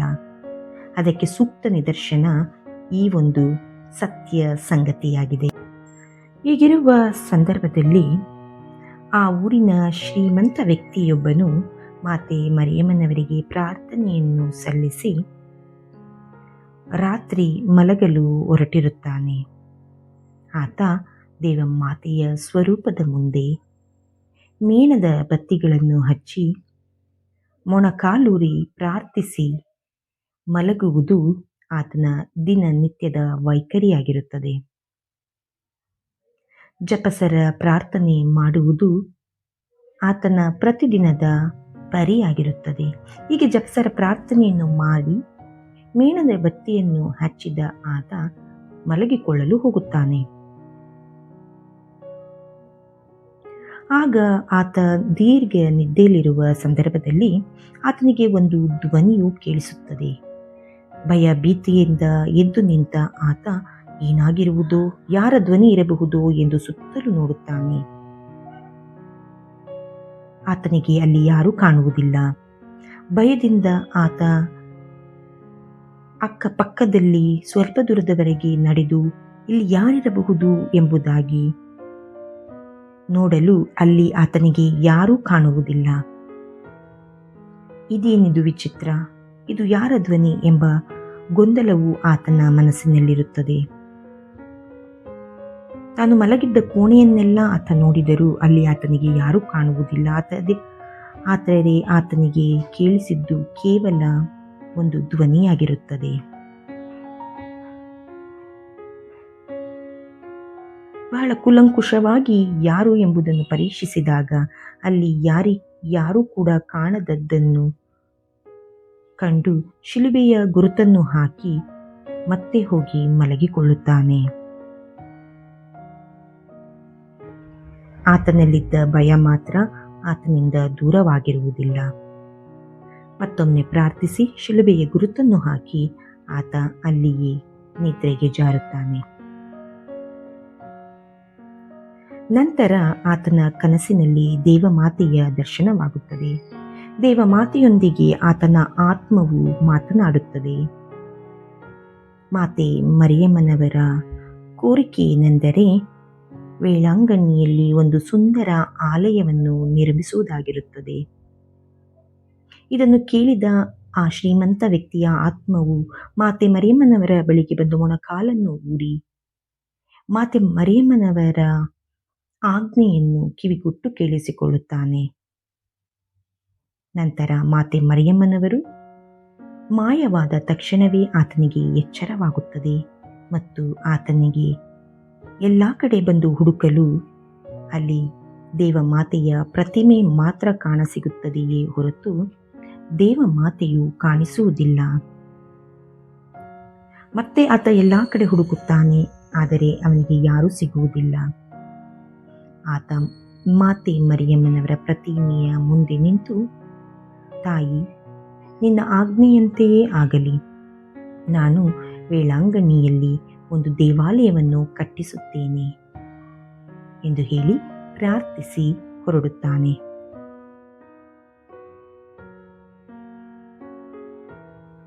ಇತ್ತ ತಾಯಿ ಮಗನಿಗೆ ಬಟ್ಟೆಯನ್ನು ತೊಡಿಸಿ ಮನೆಯ ಹೊರಗಡೆ ಇರುವ ಮಡಕೆಯಿಂದ ಮೊಸರನ್ನು ಕಡಿದು ಮಜ್ಜಿಗೆಯನ್ನು ಮಾಡಲು ಕಳಿಸಿಕೊಡುತ್ತಾರೆ. ಆ ಸಂದರ್ಭದಲ್ಲಿ ಅಲ್ಲಿಗೆ ಆ ಬಾಲಕನ ಸೋದರ ಮಾವನ ಆಗಮನವಾಗುತ್ತದೆ. ಈತ ಎಷ್ಟು ಸ್ವಾರ್ಥಿ ಎಂದರೆ ಆ ಬಾಲಕನನ್ನು ಆಡಿಕೊಂಡು ನಗುವುದಷ್ಟೇ ತನ್ನ ಕೆಲಸವಾಗಿರುತ್ತದೆ. ಮನೆಯಲ್ಲಿ ನನಗೆ ಊಟ ಮಾಡಿ ಬಡಿಸಲಿಲ್ಲ. ನಿನ್ನಮ್ಮ ಏನಾದರೂ ಊಟವನ್ನು ತಯಾರು ಮಾಡಿರುವಳೇ ಎಂದು ಆ ಬಾಲಕನನ್ನು ಪ್ರಶ್ನಿಸುತ್ತಾ ಅವನನ್ನು ಕೀಟಲೆ ಮಾಡುತ್ತಾ ಅವನ ಕಾಲಿನ ಬಗ್ಗೆ ಅಣಕಿಸುತ್ತಾ ಕುಳಿತುಕೊಂಡಿರುತ್ತಾನೆ. ಆಗ ಆ ತಾಯಿ ಮಗನಿಗೆ ಊಟ ತಯಾರಿದೆ, ಒಳಗೆ ಬಾ ಮಗನೇ ಎಂದ ಕೂಡಲೇ ಆ ಹುಡುಗನ ಜೊತೆ ಆತನ ಸೋದರ ಮಾವ ಕೂಡ ಒಳಗೆ ಬರುತ್ತಾನೆ. ತಾಯಿಗೆ ಆತನ ಕುಬುದ್ಧಿ ಗೊತ್ತಿದ್ದು ಆತನನ್ನು ಬಹಳ ದೂರದಲ್ಲೇ ಇಟ್ಟಿರುತ್ತಾಳೆ.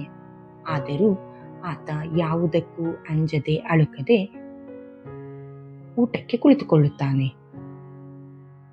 ಆಗ ಆಕೆ, ನಾನು ನಿನಗೆ ಊಟವನ್ನು ಕೊಡುವುದಿಲ್ಲ, ನೀನು ಇಲ್ಲಿಂದ ಹೊರಡು ಎಂದು ಹೇಳಲು ಆ ಬಾಲಕನೇ, ಅಮ್ಮ, ಮಾವನಿಗೂ ಊಟವನ್ನು ಬಡಿಸು ಎಂಬುದಾಗಿ ಕೇಳಿಕೊಳ್ಳುತ್ತಾನೆ. ಮಗನ ಮುಗ್ಧತೆ ಹಾಗೂ ಆತನಿಗೆ ಸೋದರನ ಮಾವನ ಮೇಲಿರುವ ಪ್ರೀತಿಯನ್ನು ಕಂಡ ಆಕೆ ಊಟವನ್ನು ಬಡಿಸಲು ಒಪ್ಪಿಕೊಳ್ಳುತ್ತಾಳೆ. ತಕ್ಷಣವೇ ಆತ ಊಟದ ತಟ್ಟೆಯ ಮುಂದೆ ಕುಳಿತುಕೊಳ್ಳುತ್ತಾನೆ ಮತ್ತು ಊಟಕ್ಕಾಗಿ ಕಾಯುತ್ತಾ ಯಾವ ಅಡುಗೆ ಮಾಡಿರುವೆ ಎಂದು ಅವರ ಅಕ್ಕನನ್ನು ಕೇಳುತ್ತಿರುವ ಸಂದರ್ಭವನ್ನು ನೀವು ಕಾಣಬಹುದಾಗಿದೆ.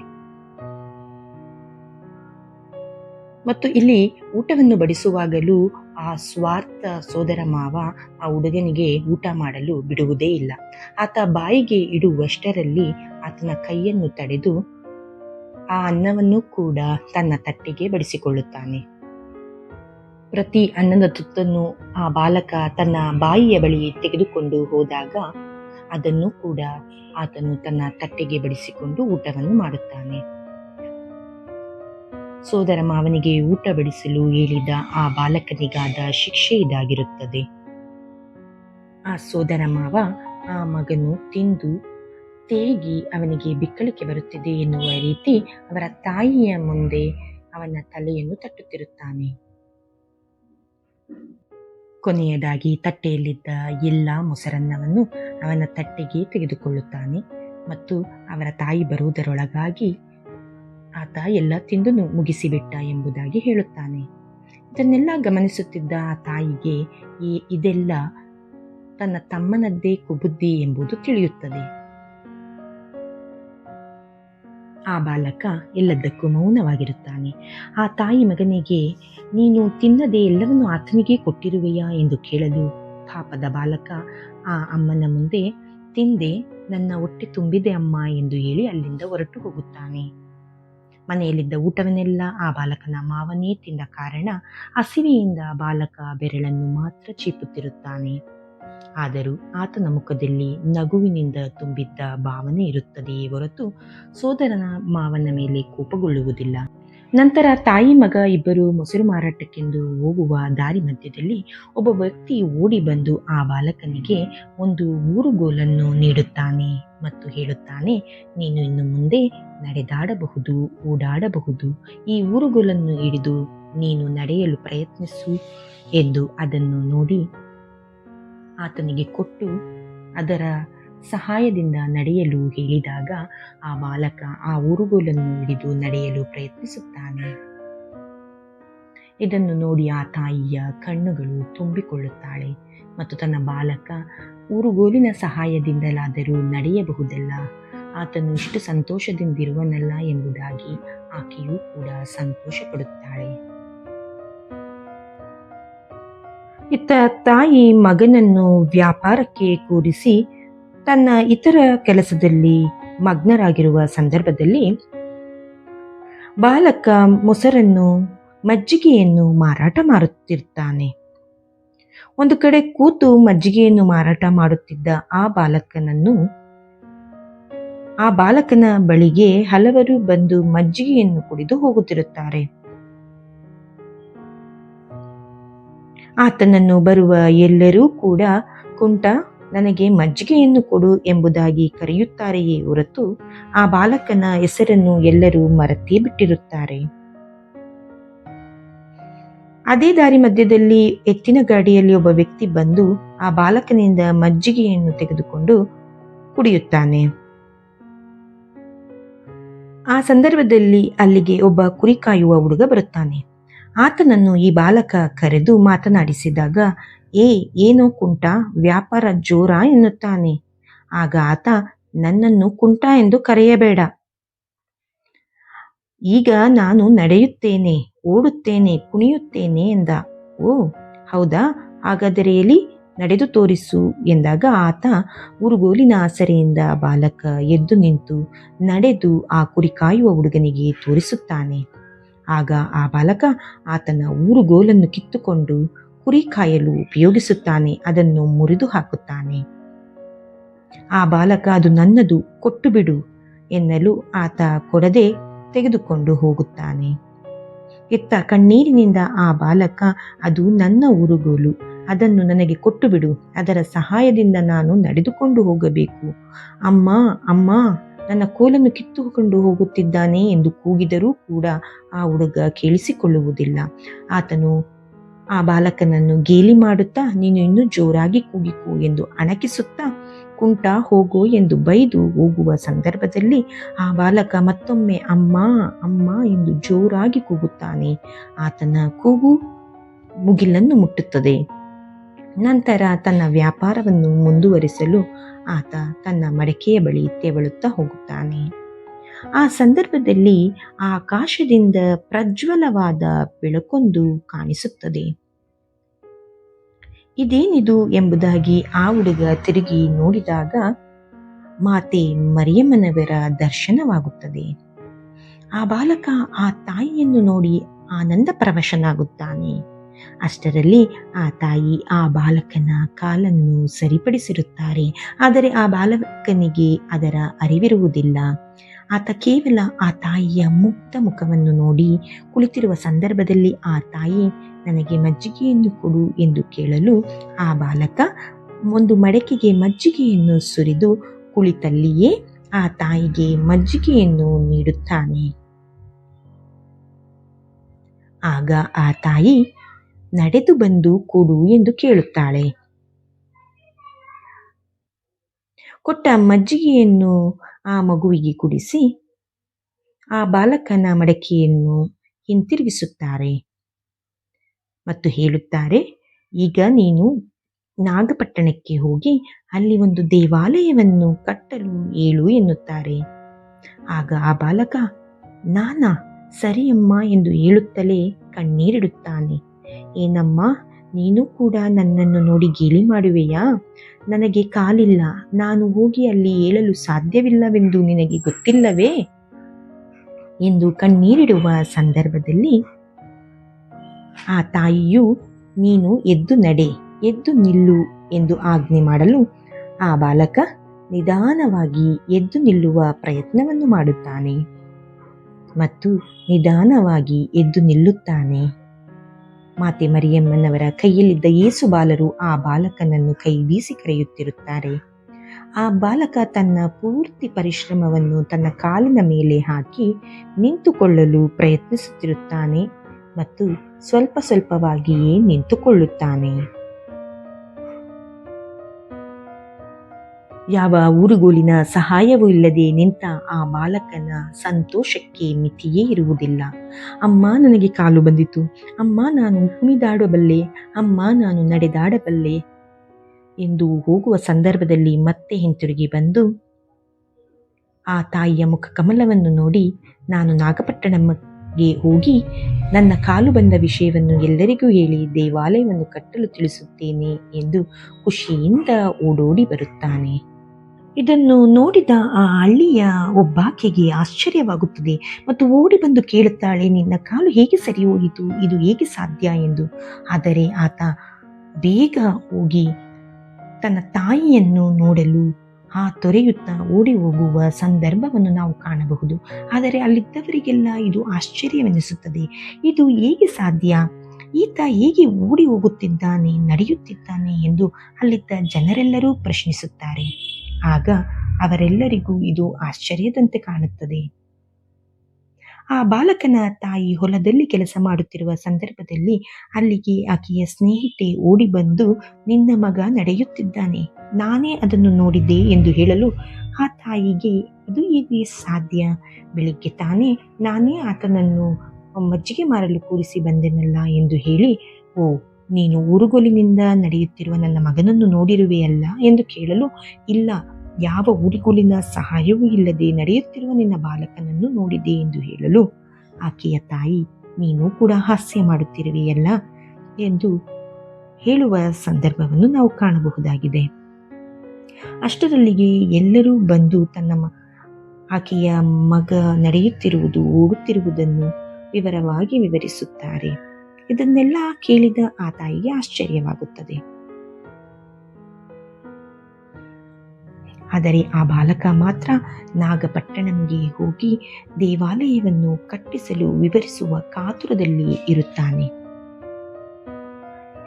ಇದನ್ನೆಲ್ಲ ಕೇಳಿದ ಆತನ ತಾಯಿಯ ಸಂತೋಷಕ್ಕೆ ಮಿತಿಯೇ ಇರುವುದಿಲ್ಲ.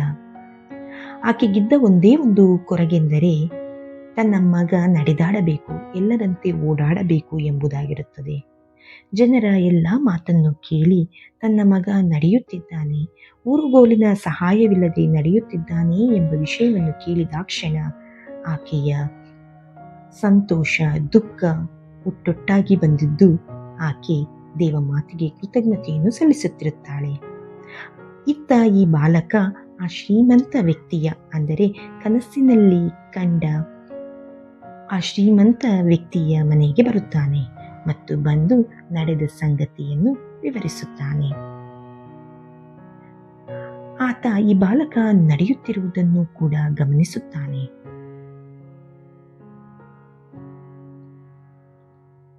ಮತ್ತು ಈಗಾಗಲೇ ಕನಸಿನಲ್ಲಿ ಬಂದು ಆತನಿಗೆ ದೇವಾಲಯವನ್ನು ಕಟ್ಟಲು ಆಜ್ಞೆ ಇತ್ತ ಕಾರಣದಿಂದಾಗಿ ಆ ಬಾಲಕ ಹೇಳುವ ಎಲ್ಲ ವಿಷಯಗಳನ್ನು ಗಮನವಿಟ್ಟು ಕೇಳುತ್ತಾನೆ. ಅದರ ಜೊತೆಗೆ ಆ ಬಾಲಕನ ಕಾಲನ್ನು ಕೂಡ ಗಮನಿಸುತ್ತಾನೆ. ಈತನಿಗೆ ಹೇಗೆ ಕಾಲು ಸರಿಯಾಯಿತು ಎಂಬುದಾಗಿ ಯೋಚಿಸುತ್ತಿರುವಾಗ ಆತನ ಕೈಯಲ್ಲಿದ್ದ ಜಪಸರದಿಂದ ಇದಕ್ಕೆಲ್ಲ ಕಾರಣ ಈ ಜಪಸರವೇ ಎಂಬುದಾಗಿ ಆ ಹುಡುಗನ ಬಳಿ ಮಾತನಾಡುತ್ತಾನೆ ಮತ್ತು ಆತನ ಕಾಲು ಸರಿ ಹೋಗಿದ್ದಕ್ಕೆ ದೇವರಿಗೆ ಕೃತಜ್ಞತೆಯನ್ನು ಸಲ್ಲಿಸುತ್ತಾನೆ. ಆ ಹುಡುಗ ಖುಷಿಯಿಂದ ಎಲ್ಲ ಕಡೆ ಕುಣಿದಾಡುತ್ತಾ, ನನ್ನ ಕಾಲು ಸರಿ ಹೋಗಿದೆ, ನಾನು ಈಗ ಎಷ್ಟು ಬೇಕಾದರೂ ಓಡಾಡಬಲ್ಲೆ, ನಡೆದಾಡಬಲ್ಲೆ ಎಂದು ಕುಣಿದು ಕುಪ್ಪಳಿಸುತ್ತಿರುತ್ತಾನೆ. ಇದನ್ನೆಲ್ಲ ನೋಡಿದ ಆ ಯಜಮಾನನೂ ಕೂಡ ಸಂತೋಷಗೊಂಡು ಪ್ರಾರ್ಥಿಸುತ್ತಾ ಕೃತಜ್ಞತೆಯನ್ನು ಸಲ್ಲಿಸುತ್ತಾನೆ. ಮತ್ತು ಈ ಬಾಲಕ ಹೇಳುತ್ತಾನೆ, ಆ ತಾಯಿ ನನಗೆ ದೇವಾಲಯವನ್ನು ಕಟ್ಟಲು ತಿಳಿಸಿದರು ಎಂಬುದಾಗಿ ಹೇಳುತ್ತಾ ಮೇಲಿನ ಕೋಣೆಯ ಮೇಲೆ ಹೋಗಿ ಅಲ್ಲಿಂದ ಒಂದು ರುಮಾಲನ್ನು ಮತ್ತು ಕೋಲನ್ನು ತೆಗೆದುಕೊಂಡು ಬರುವ ಸಂದರ್ಭದಲ್ಲಿ ದೇವಮಾತೆಯ ಪ್ರತಿಮೆಯನ್ನು ನೋಡುತ್ತಾನೆ. ಅಯ್ಯ, ಈ ತಾಯಿಯೇ ನನ್ನ ಕಣ್ಣ ಮುಂದೆ ಬಂದಿರುವುದು, ಈ ತಾಯಿಯೇ ನನಗೆ ಆಲಯವನ್ನು ಕಟ್ಟಲು ತಿಳಿಸಿದ್ದು, ಈ ತಾಯಿಯ ಕೃಪೆಯಿಂದಲೇ ನನ್ನ ಕಾಲು ಸರಿಯಾದದ್ದು ಎಂಬುದಾಗಿ ಆ ಪ್ರತಿಮೆಯನ್ನು ತೋರಿಸುತ್ತಾ ಹೇಳಿದಾಗ ಆ ಶ್ರೀಮಂತ ವ್ಯಕ್ತಿಯ ಕಣ್ಣಲ್ಲಿ ನೀರು ತುಂಬಿ ಬರುತ್ತದೆ. ಮೊಣಕಾಲೂರಿ ಹೇಳುತ್ತಾನೆ, ಇದೇ ತಾಯಿ ನನಗೆ ರಾತ್ರಿ ಕನಸಿನಲ್ಲೇ ಬಂದು ಕೂಡ ಆಲಯವನ್ನು ಕಟ್ಟಲು ತಿಳಿಸಿದರು. ಈ ತಾಯಿಯ ಮಹಿಮೆಯನ್ನು ಸಾರಲು ಮತ್ತು ನೀನು ಜೀವಂತ ಸಾಕ್ಷಿಯಾಗಿರುವೆ. ನಾವು ನಾಗಪಟ್ಟಣಂನಲ್ಲಿ ಒಂದು ದೇವಾಲಯವನ್ನು ನಿರ್ಮಿಸೋಣ. ಈ ತಾಯಿಯ ಪ್ರತಿಮೆಯನ್ನು ತೆಗೆದುಕೊಂಡು ಹೋಗಿ ಅಲ್ಲಿ ಪ್ರತಿಷ್ಠಾಪನೆ ಮಾಡೋಣ ಬಾ ಎಂದು ಹೇಳಿ ಕರೆದುಕೊಂಡು ಹೊರಡುತ್ತಾನೆ. ದೇವಮಾತೆಯ ಆಲಯವನ್ನು ಕಟ್ಟಲು ಸ್ಥಳವನ್ನು ಹುಡುಕುತ್ತಾ ಆ ಶ್ರೀಮಂತ ಮತ್ತು ಬಾಲಕ ಇಬ್ಬರು ಆ ಮರಳ ದಂಡೆಯ ಮೇಲೆ ನಡೆದು ಹೋಗುತ್ತಿರುವಾಗ ಆ ಶ್ರೀಮಂತ ವ್ಯಕ್ತಿಗೆ ಧ್ವನಿಯೊಂದು ಕೇಳಿಸುತ್ತದೆ. ನೀನು ನಿಂತಿರುವ ಸ್ಥಳವೇ ಆಲಯವನ್ನು ಕಟ್ಟಲು ಸೂಕ್ತ ಸ್ಥಳವೆಂದು ಹೇಳಲು ಆತ ತಕ್ಷಣವೇ ಮೊಣಕಾಲೂರಿ, ಮಾತೆಯೇ, ನೀವು ಹೇಳಿದಂತೆಯೇ ಆಗಲಿ ಎಂದು ಹೇಳುತ್ತಾನೆ. ಆದರೆ ಈ ಬಾಲಕ ಮಾತ್ರ, ತಾಯಿ, ನಾನು ನಿನ್ನನ್ನು ನೋಡಬೇಕು, ಅಮ್ಮ ನೀನು ಎಲ್ಲಿರುವೆ ಎಂದು ಕೂಗಿಕೊಳ್ಳುವ ಸಂದರ್ಭದಲ್ಲಿ ಆ ಬಾಲಕನ ನಿಜವಾದ ತಾಯಿಯೇ ಅಲ್ಲಿಗೆ ಓಡಿ ಬರುತ್ತಾಳೆ. ಆತ ಭಕ್ತಿಯಿಂದ ಅಮ್ಮ ಅಮ್ಮ ಎಂದು ಕೂಗಿಕೊಳ್ಳುತ್ತಾ ತನ್ನ ತಾಯಿಯನ್ನು ಸೇರುತ್ತಾನೆ. ಆ ತಾಯಿಯು ಮಗನ ಈ ಒಂದು ನಡೆ ನುಡಿ, ಆತನ ಪ್ರತಿ ಹೆಜ್ಜೆಯನ್ನು ನೋಡಿ ಆ ತಾಯಿಯ ಆನಂದಕ್ಕೆ ಮಿತಿಯೇ ಇರುವುದಿಲ್ಲ. ತನ್ನ ಮಗನನ್ನು ಬಾಚಿ ತಪ್ಪಿಕೊಂಡು ಆತನ ಕಾಲನ್ನು ಮತ್ತೊಮ್ಮೆ ಮಗದೊಮ್ಮೆ ನೋಡುತ್ತಿರುತ್ತಾಳೆ. ನಂತರ ಆ ಶ್ರೀಮಂತ ವ್ಯಕ್ತಿ ಊರ ಜನರ ಸಹಕಾರದೊಂದಿಗೆ ಆ ಸ್ಥಳದಲ್ಲಿ ಒಂದು ದೇವಾಲಯವನ್ನು ನಿರ್ಮಿಸಲು ಎಲ್ಲ ರೀತಿಯ ವ್ಯವಸ್ಥೆಗಳನ್ನು ಮಾಡಿಕೊಳ್ಳುತ್ತಾನೆ. ಈ ಸತ್ಯ ಸಂಗತಿಯನ್ನು ಕಂಡ ಅಲ್ಲಿನ ಜನರು ಕೂಡ ತಮ್ಮ ಪರಿಶ್ರಮವನ್ನು ಹಾಕಿ ಕೆಲಸವನ್ನು ಮಾಡಿ ಸುಂದರವಾದ ಆಲಯವನ್ನು ನಿರ್ಮಿಸುತ್ತಾರೆ. ಬಹಳ ದಿನಗಳ ಹಾಗೂ ಬಹಳ ಜನರ ಸಹಾಯದ ಮೇರೆಗೆ ಒಂದು ಸುಂದರ ಆಲಯ ನಿರ್ಮಿತವಾಗುತ್ತದೆ. ಶ್ರೀಮಂತನ ಮನೆಯಲ್ಲಿದ್ದ ದೇವಮಾತೆಯ ಸ್ವರೂಪವನ್ನು ತಂದು ಅಲ್ಲಿ ಪ್ರತಿಷ್ಠಾಪಿಸಿ ಪ್ರತಿನಿತ್ಯವೂ ಪ್ರಾರ್ಥನೆ ಜಪಸರಗಳನ್ನು ಮಾಡುತ್ತಾ ತಾಯಿಯ ಆರೈಕೆಯನ್ನು ಪಡೆದುಕೊಳ್ಳುತ್ತಿರುತ್ತಾರೆ.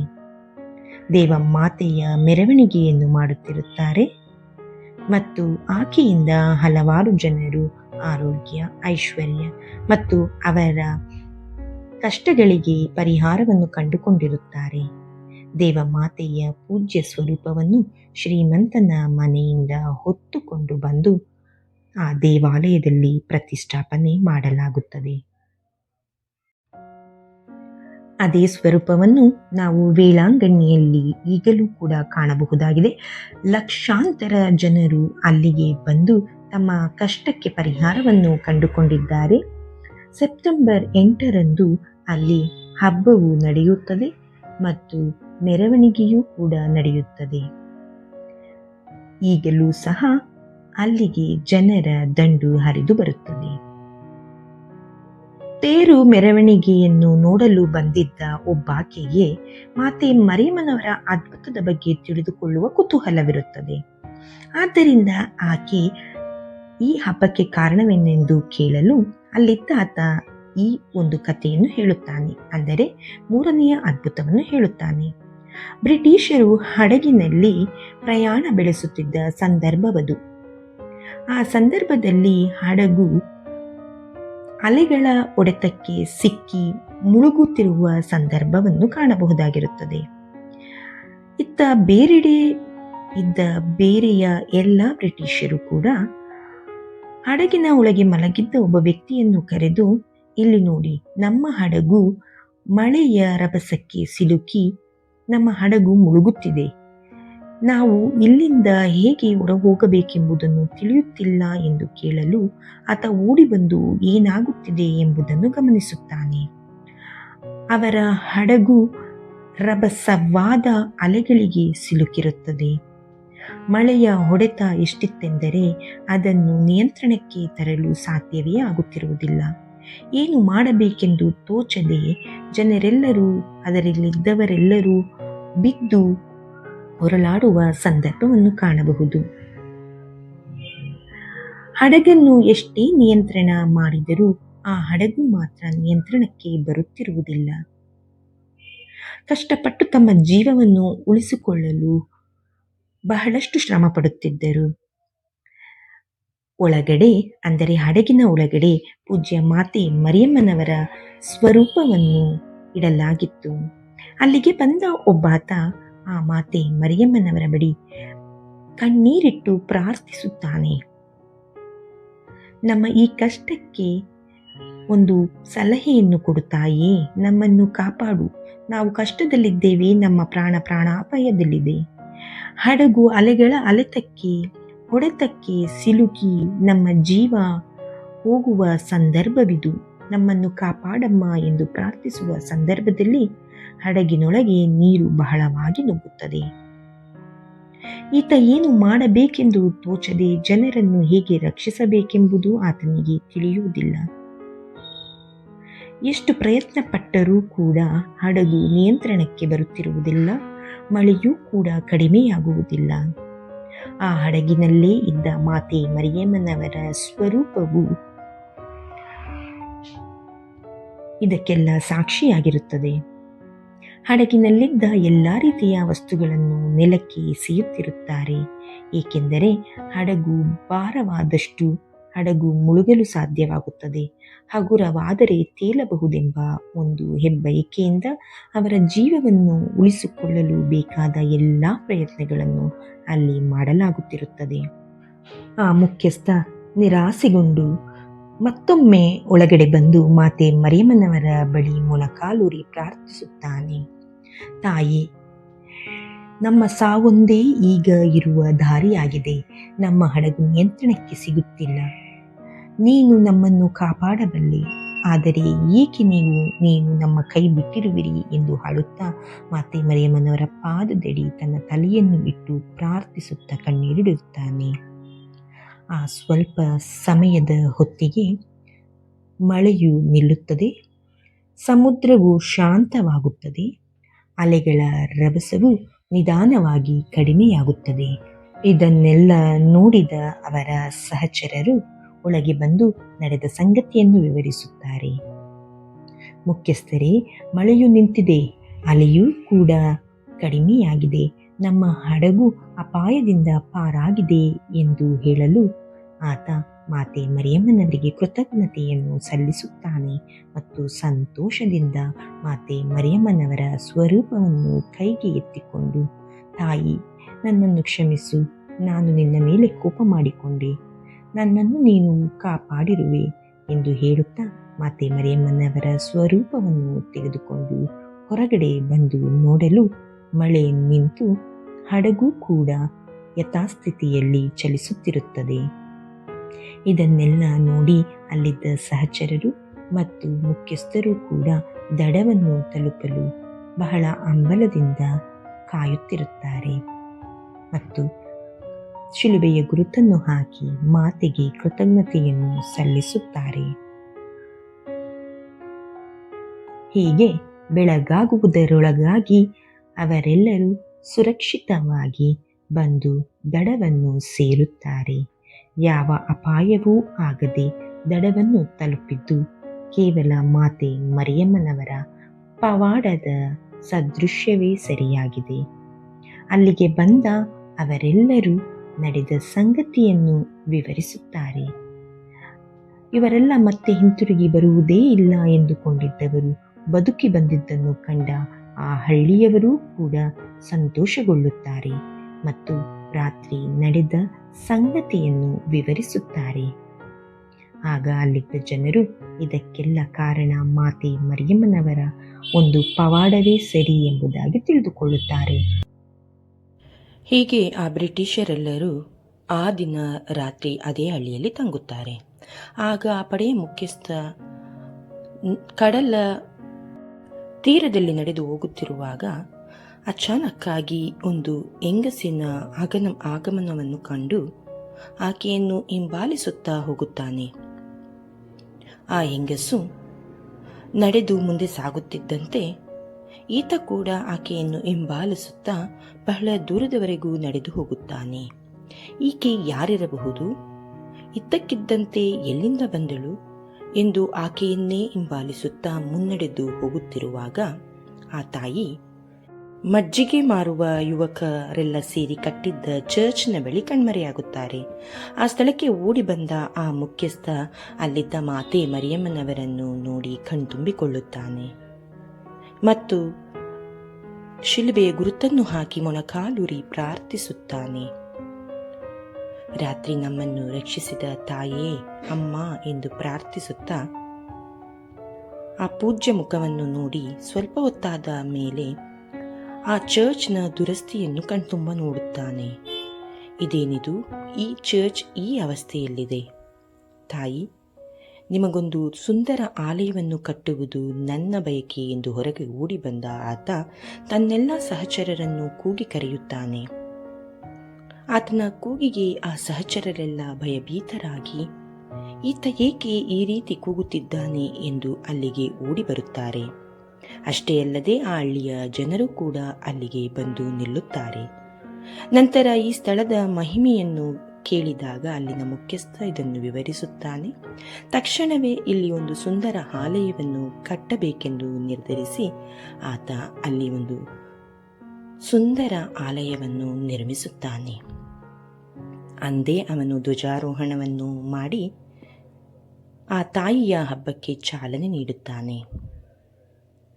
ಅಲ್ಲಿದ್ದ ಜನರೆಲ್ಲ ಸುಂದರ ಚರ್ಚನ್ನು ನೋಡಿ ಸಂತೋಷಗೊಳ್ಳುತ್ತಾರೆ. ಜಾತಿ ಮತ ಭೇದವಿಲ್ಲದೆ ಎಲ್ಲರೂ ಒಗ್ಗೂಡಿಕೊಳ್ಳುತ್ತಾರೆ ಮತ್ತು ಆ ಧರ್ಮಸಭೆಯನ್ನು ಸುಂದರವಾಗಿ ಕಾಣುವಂತೆ ಮಾಡುತ್ತಾರೆ. ಆತ ಆ ತಾಯಿ ನನಗಿತ್ತ ಆಜ್ಞೆ ಇದೇ ಇರಬಹುದು. ಇದೇ ಕಾರಣಕ್ಕೆ ನಾವು ದಾರಿ ತಪ್ಪಿ ಈ ಹಳ್ಳಿಗೆ ಬಂದು ತಲುಪಿದ್ದೇವೆ. ಆ ತಾಯಿಯ ಮಹಿಮೆಯನ್ನು ಮತ್ತು ಆಕೆ ಕಾಣಿಸಿಕೊಂಡು ನೀಡಿದ ಸಂದೇಶವನ್ನು ಅಲ್ಲಿದ್ದ ಜನರಿಗೆಲ್ಲ ಸಾರುತ್ತಾನೆ. ಈತ ನಿಜವಾದ ಜೀವಂತ ಸಾಕ್ಷಿಯಾಗಿರುತ್ತಾನೆ. ಅಲ್ಲಿನ ಜನರು ಇಂತಹ ಅದ್ಭುತಗಳು ಇಲ್ಲಿ ಸಾಮಾನ್ಯ. ಆ ತಾಯಿಗೆ ಇಲ್ಲಿ ನೆಲೆಯೂರಬೇಕೆಂಬುದೇ ಹೆಬ್ಬಯಕೆಯಾಗಿದೆ.